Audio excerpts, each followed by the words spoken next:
কখনো কি আল্লাহর প্রেমে পড়েছেন? কোনো এক বিকেলে আকাশের দিকে তাকিয়ে মুগ্ধ হয়ে নিজেকে প্রশ্ন করেছেন, আল্লাহ কি আমাকে এখন দেখছেন? কোনো এক গভীর রাতে সবার ঘুমিয়ে থাকার মুহূর্তে হঠাৎ ঘুম ভেঙে গিয়ে সিজদায় মুখ রেখে ডেকে উঠেছেন, আল্লাহ আপনি আছেন তো?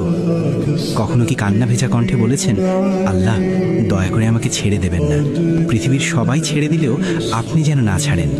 আমার কিছু চাই না, শুধু আপনিই থাকুন, আপনি থাকলেই চলে, আপনার দয়া যেন না হারাই। আপনি ছাড়া আমার আর কেউ নেই, আর কাউকে দরকারও নেই।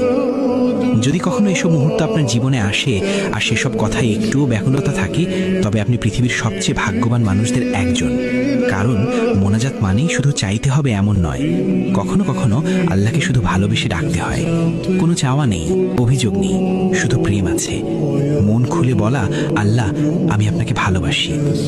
এই ভালোবাসা যখন কারোর মধ্যে আসে, তখন দুনিয়ার কষ্টও মিষ্টি হয়ে যায়। সে তখন বুঝে যায় যে হৃদয়ে আল্লাহর ভালোবাসায় ভরে গেছে, সেই হৃদয়ে আর কিছুই আর থাকে না। কে যে পেয়ে গেছে তার আর কি লাগবে। হে আল্লাহ, আপনি আমাদেরকে আপনার প্রিয় বান্দাবান্দি হওয়া তৌফিক করুন এবং আমাদের সকলকে হেদায়েত করুন। আমিন।